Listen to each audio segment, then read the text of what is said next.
boses ng pamalaan dapat ay ang boses ng katotohanan, sapagkat ang boses ng mamamayan ang nagbibigay sa kanya ng kapangyarihan.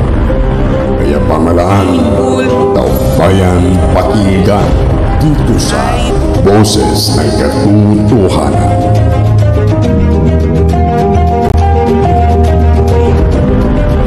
Okay, one slide.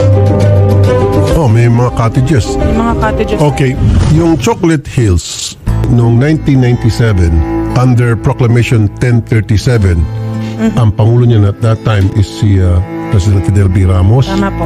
Idineklara po na protected area ang Chocolate Hills. So, ibig sabihin, protected area yan, hindi ka pwedeng maglagay dyan ng struktura tulad nito sa Captain's Peak Garden and Resort, which is a business enterprise. Of course, later on, nagkaroon ng E-NIPAS Act.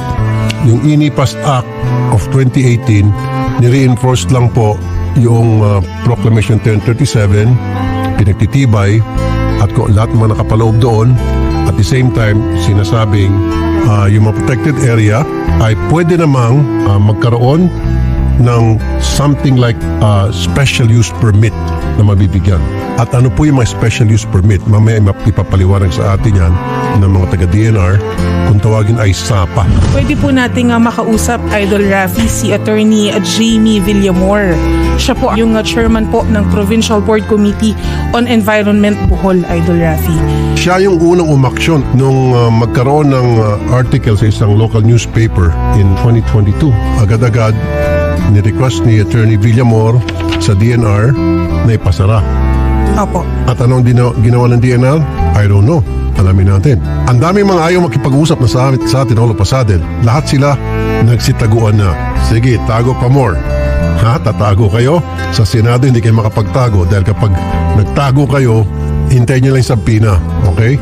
Mr. Felito po, magandang hapon po. Mr. Magandang hapon po, ma'am. Magandang hapon po, Senator Rafi. Noong 2018 po, yung PAMBI ay nag-issue ng resolution allowing the construction of a viewing deck and a treehouse sa area na yan na kung saan nakatirik na itong Captain's Peak. Administration na ho ba ng mayor ninyo? Yung sa 2018 po, Senator? Opo. Hindi pa po siya mayor. 2019 pa po siya naging mayor. Yung former po, Ricardo Suarez. Okay. Pero yung ngayon po, kayo po?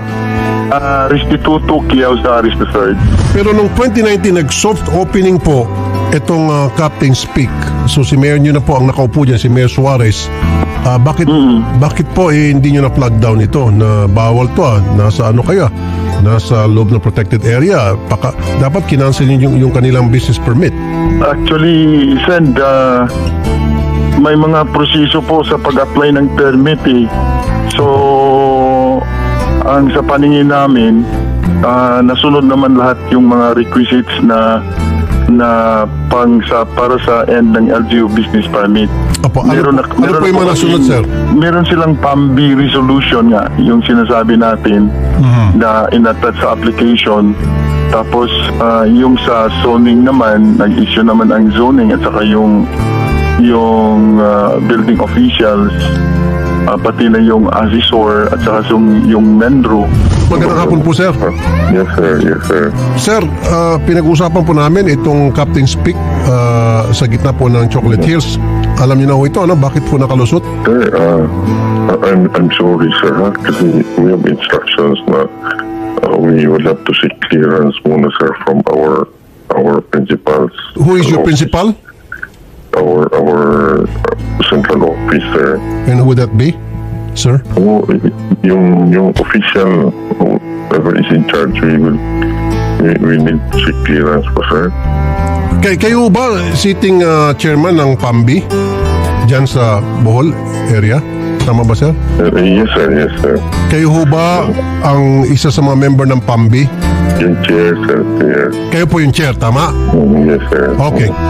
So kayo yung chair, kayo po yung nag-approve ng resolution na pinapayagan po yung pag-construct ng Captain's Peak despite the fact na alam nyo may Proclamation 1037 panahon pa po ni President Fidel B. Ramos declaring Chocolate Hills as protected area.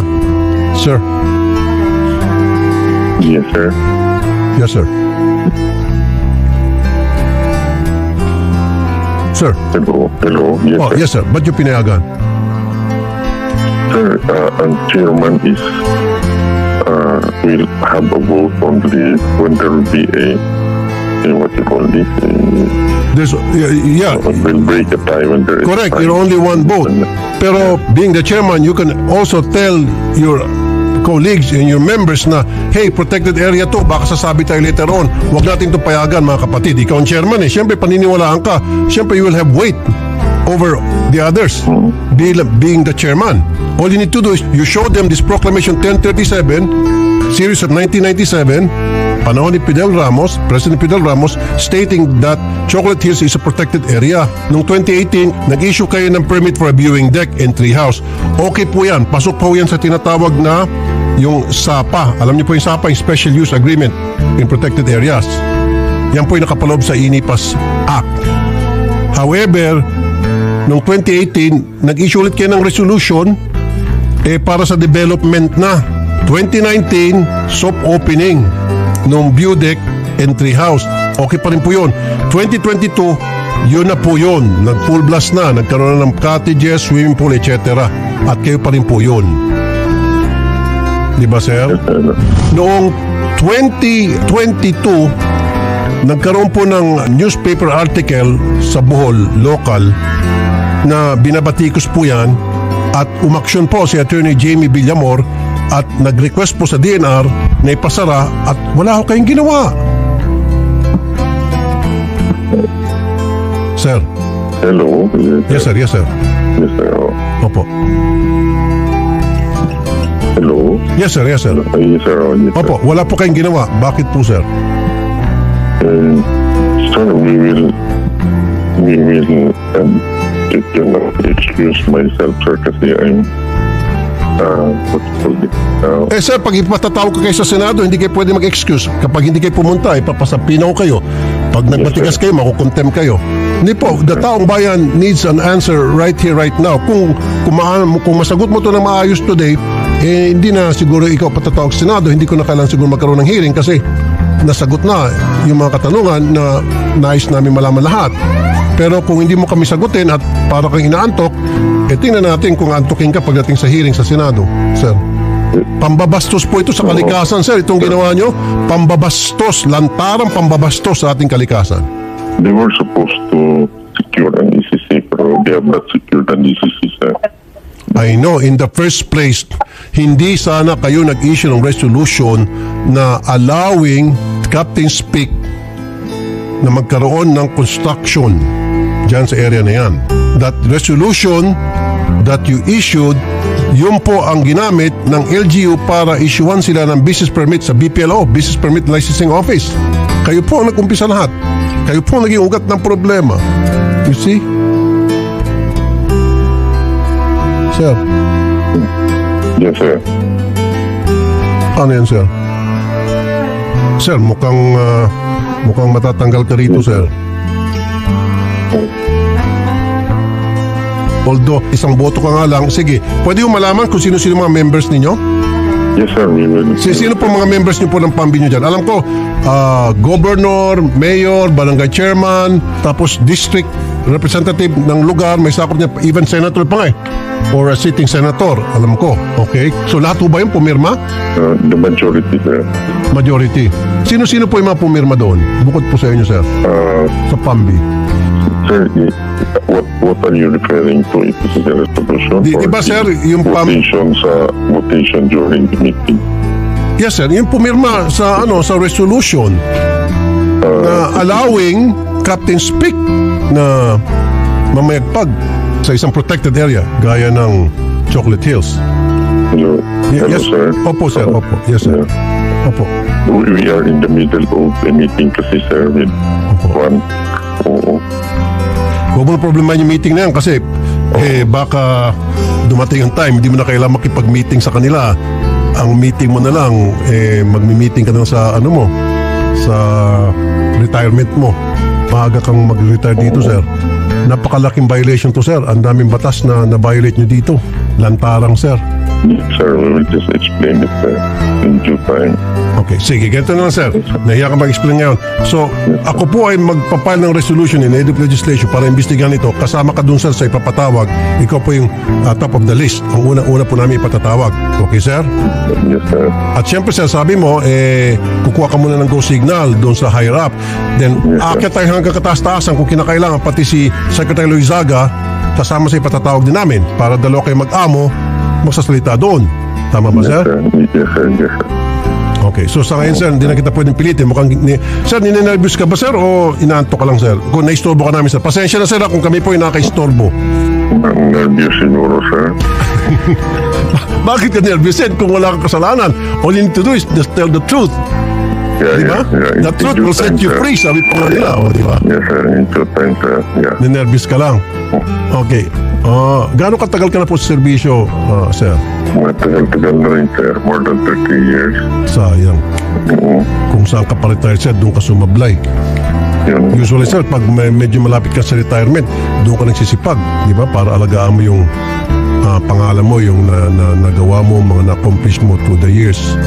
Di ba? At magkaroon ka ng legacy. Kaso itong legacy mo, sir, yung bang sinira mo yung kalikasan. Pangit na legacy ito, sir. Anyway, Attorney Jamie Villamor, Chairman Provincial Board Committee on Environment, Bohol. Attorney, magandang hapon. Yes, good afternoon po, Senator.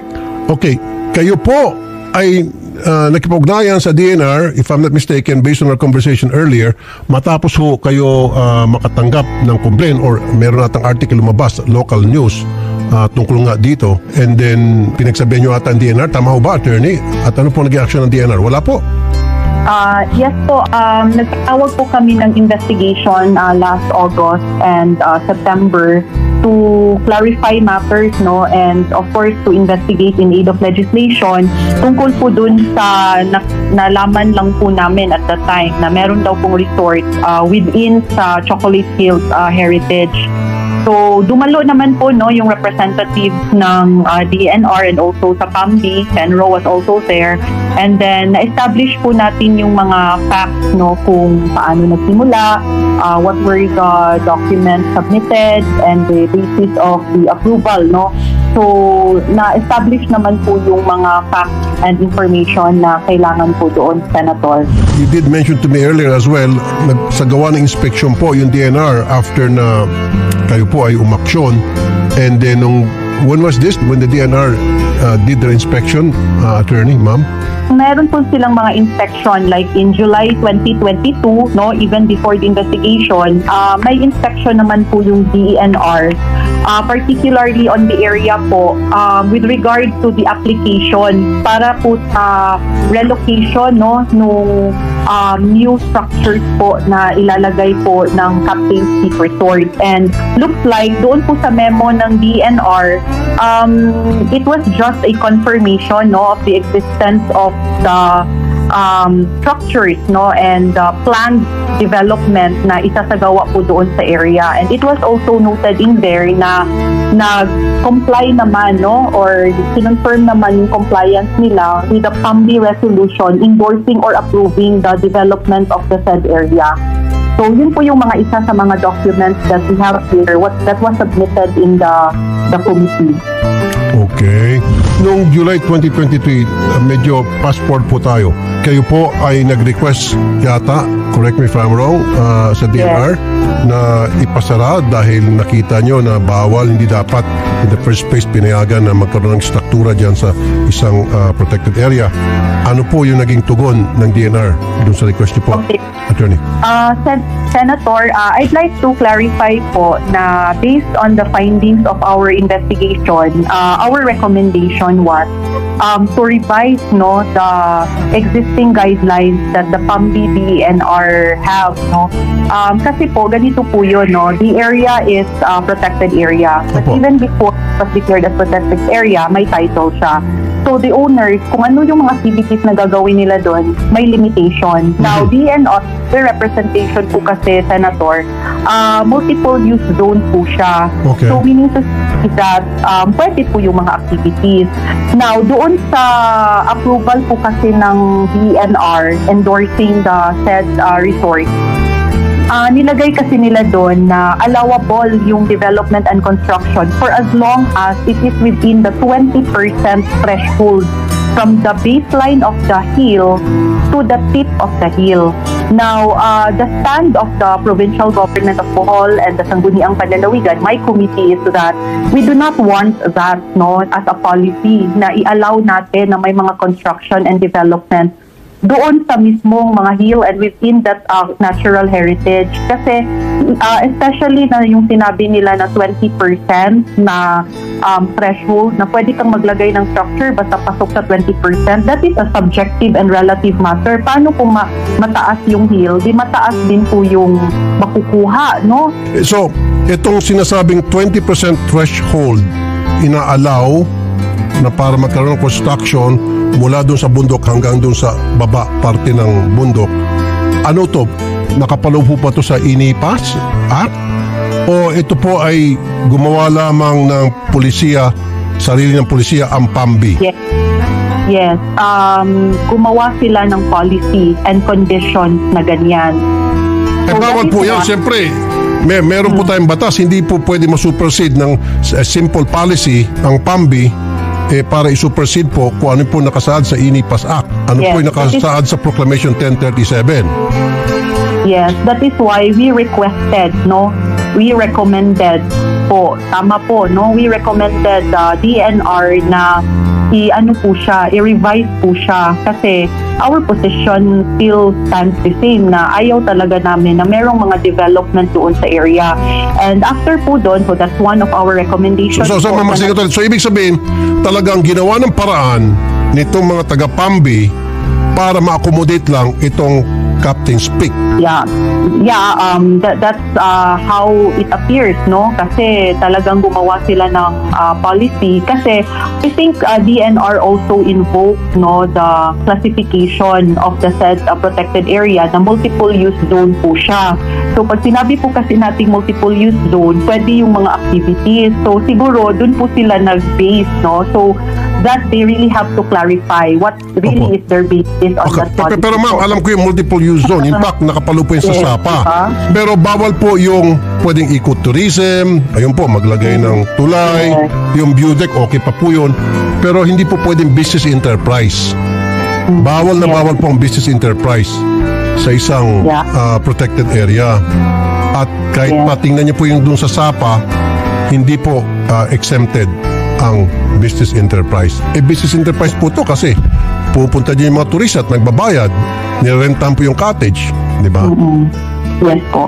So, isa po yun sa mga recommendations namin. And then, secondly po, ang nirecommend namin, since po, the Chocolate Hills Heritage Monument is under, the supervision and control of the DNR, isa din sa mga recommendations namin is to have thorough investigation to conduct thorough investigation ang DNR and take appropriate actions po kung meron sila nakita. Kasi jurisdiction po nila yun Kasi under the law, it is the DNR ang mag-supervise and mag-take control. So, yun po yung mga recommendations namin sa kanila. And after the meeting, we sent a letter po requesting DNR to hold in abeyance. Ipa-stop muna lahat ng mga construction doon and even mga application kasi it was also made aware to us na meron po kasing mga applicants pa pala, So may mga nagpaplano pa. So talagang so ibig sabihin gusto na pala mag-expand. Merong mga request daw po, based on the DNR representative po na So yun po, nag-request ang provincial government of Bohol na to hold in abeyance. Okay. Especially na wala pang revision doon sa mga guidelines po nila. So, that was the action taken by the provincial government of Bohol through the Sangguniang Panlalawigan. Ano pong status nitong Captain's Peak? Hanggang ngayon ba nag-operate at marami pa rin po mga turista pupunta dyan even while we speak? Actually, Senator Rafi, I'll just speak based on what I've known like on social media kasi we haven't received any official documents from the DENR kung ano na yung status, what were the actions taken. So So, based on the postings, mga statements, no, Captain Speaker Resort po, nagsabi doon sa mga postings sila na nag-close daw muna sila, and also sa DNR, according to them, nag-issue na daw sila, no, ng cease and desist order. So ngayon po nakasara yan? Yes po, yes po. Okay.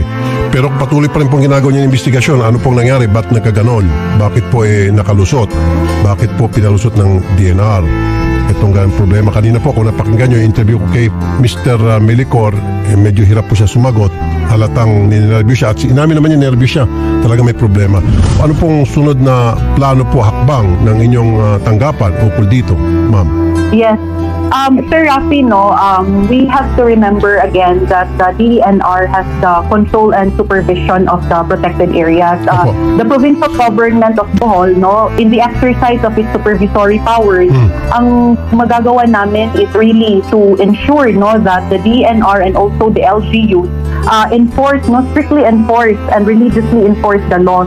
So, nakaantabay kami. We will be coordinating with the DNR and also the LGU sa bayan. And on the part of the Sangguniang Panlalawigan, we are currently, no, developing pa po yung ordinance namin na to protect, no, and conserving. Comprehensive po siya, not only the Chocolate Hills but all the sites within Geopark Bohol. Kasi kami yung UNESCO Geopark So, kasama po siya. Yes. Okay, sige. Maraming salamat po sa tanong binigyan nyo sa amin, Attorney Jamie Villamor. Thank you so much, Sir Rafi. Alright. Matatandaan ko yung Masungit Geo Reserve sa May Rizal. Ganito rin yung nangyari na itong Pambig, talagang napakaraming salbahe. Napakaraming salbaheng tao dyan sa Pambig. Ito rin ginawa niya, yung multiple use, sabi nila. Nagbigyan ng multiple use para makapagtayo ng wind energy plant. Una sabi, ano lang doon, testing site, observation site. Doon sila nag-umpisa. Ngayon, walang pumalag. Ayun, dahan-dahan na. Nagpatayo ng iba't ibang klaseng struktura hanggang sa lumawak na. Pero itong Captain's Peak, napakakapal na mukha. Hindi pa kontento, nagsa-swimming pool, katis, expansion pa. Baka gusto maglagay ng hotel kasi